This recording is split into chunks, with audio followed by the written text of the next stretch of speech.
This is the ATK F1 PRO. It's a lightweight budget wireless mouse with Pixar 3950. But are the weight, price, and its latest sensor enough to lure you into buying this? Let's find out.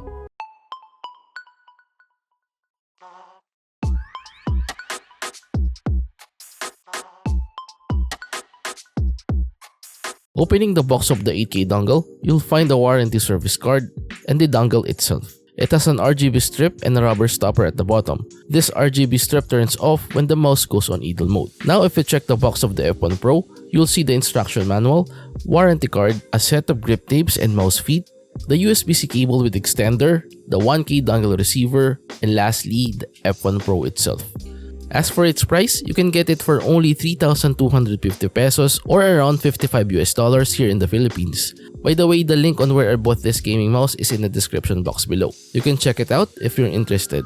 As for the components installed on it, at the bottom of the mouse you'll immediately notice the two buttons, the toggle switch and the DPI button, and below them is the dongle compartment, and as usual, the mouse feet. On the left side of the mouse, you'll see a small ATK label, and above is the battery indicator. On the right side, you'll see the F1 Pro label with Chinese or Japanese characters beside it. Lastly, you'll see a subtle logo of the ATK on the hump of the mouse.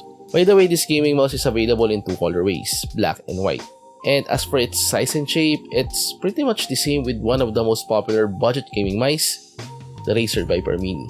If we compare both gaming mice side by side, you'll see that there are little differences with regards to their dimensions. The F1 Pro is a tad taller and wider than the Viper Mini. But when you try both gaming mice, the length and the width are barely noticeable. However, it is a different story with regards to their humps. That little height difference is noticeable when you switch between the two gaming mice. But frankly, I love the height of the F1 Pro because I like resting my palm on the hump when using it. For reference, my hand size is 18.5 centimeters and I use the Relax Claw Grip when playing FPS games. And having this size, the F1 Pro is good for claw grip users if your hand size is the same as mine or smaller. Overall, this gaming mouse is good for people with small to medium hand size. And like I said earlier, the F1 Pro is a lightweight gaming mouse. It weighs 48 grams. Most people will love the weight as it registers below 50 grams. In my opinion, a sub 50 gram gaming mouse is good in fast-paced FPS games. And with regards to its weight distribution, it's well balanced. Another good feature of this gaming mouse are its switches. The F1 Pro has Omron optical micro switch. Unlike most recent releases of gaming mice, ATK opts to use optical switches, which is really good in my opinion. Now if we inspect the clickers, it has aggressive and tall grooves. Moreover, it has very minimal pre and post travel. Also, I don't feel any switch grinding, which is good if you play aggressively. However, there's side wobbling on both main clickers. This might be an issue for some,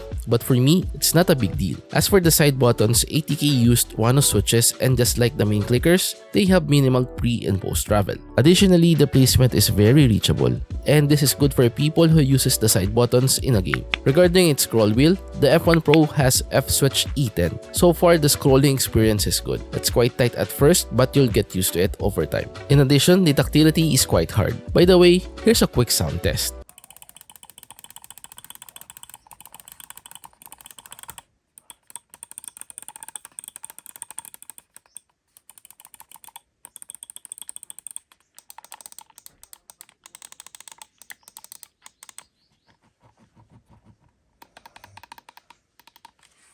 Overall, I like the clicking experience on this gaming mouse. It's spammable, and for sure, double clicking would not be a problem.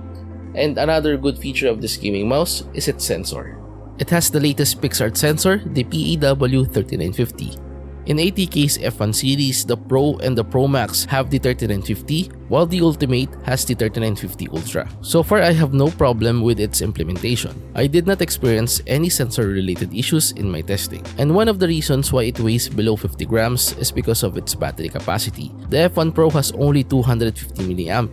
This is the smallest battery I've tried so far. Most gaming mice I've tried before have at least 300 mAh. The main reason for having a smaller battery capacity is obviously its weight. So far, the battery performance is good. I got 23 hours of wireless time using the 8K polling rate. As for the charging time, it took me almost 2 hours to fully charge the battery. So far, I'm good with the overall battery performance. But for me, bumping the battery capacity to 300 mAh will be much better. Also, you can use the mouse while charging because it has tri-mode connection. Another pro or good feature of this gaming mouse is its software because it's web-based. Yes, you don't need to install the software of the ATK F1 PRO. This is good for multi-PC setup users. Just search for the ATK Hub on Google and grant its access and you're good to go. The web-based application is easy to understand and you can navigate with ease. You can apply the usual settings like adjusting the DPI settings, polling rate adjustment, and LOD. The DPI setting can be set by 50s and the lowest value you can set is 200. You can also set the motion sync and hibernation settings of the mouse. And since the application is translated to English, there are some settings that have unusual translations. For example, the keystroke anti-shake delay. I think this is the debounce time of the mouse. But regardless of the translations, the application is very handy for me since we can access it anytime. As for the mouse case of F1 Pro, it's 100% PTFE. So far the implementation is good and it's smooth on my pad.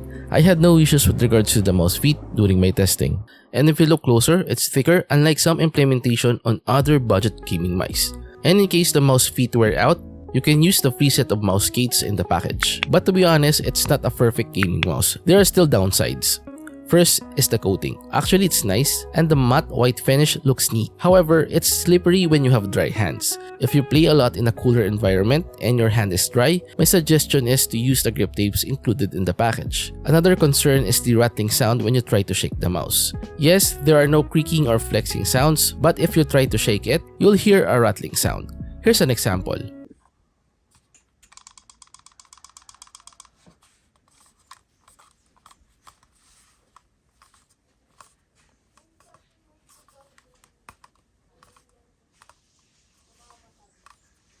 Most probably, this rattling sound is coming from the buttons at the bottom. This is prevalent in most budget gaming mice that I have tried before. There's a rattling sound and the culprit are the toggle switch and the DPI button. However, I don't know if this issue is also present in other units.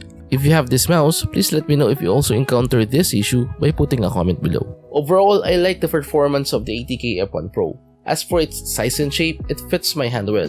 And for me, this is the Razer Viper Mini Wireless most gamers are looking for. My reason for saying this is because the shape and size is almost the same. So jumping from RVM to F1 Pro would be a breeze. So if you're an RVM fan, don't slip on this gaming mouse. In addition, it's lightweight too and it has the latest sensor. Aside from that, it has optical switches, which means double clicking would not be an issue. Although there are downsides, it's considerable and expected since it's a budget gaming mouse. If you want to experience the latest sensor and a sub 50 gaming mouse yet you're on a budget, the ATK F1 Pro is the mouse to beat. Definitely, this gaming mouse has my recommendation. And that's it guys, we've reached the end part now. Hopefully you've enjoyed this video. Till our next, goodbye.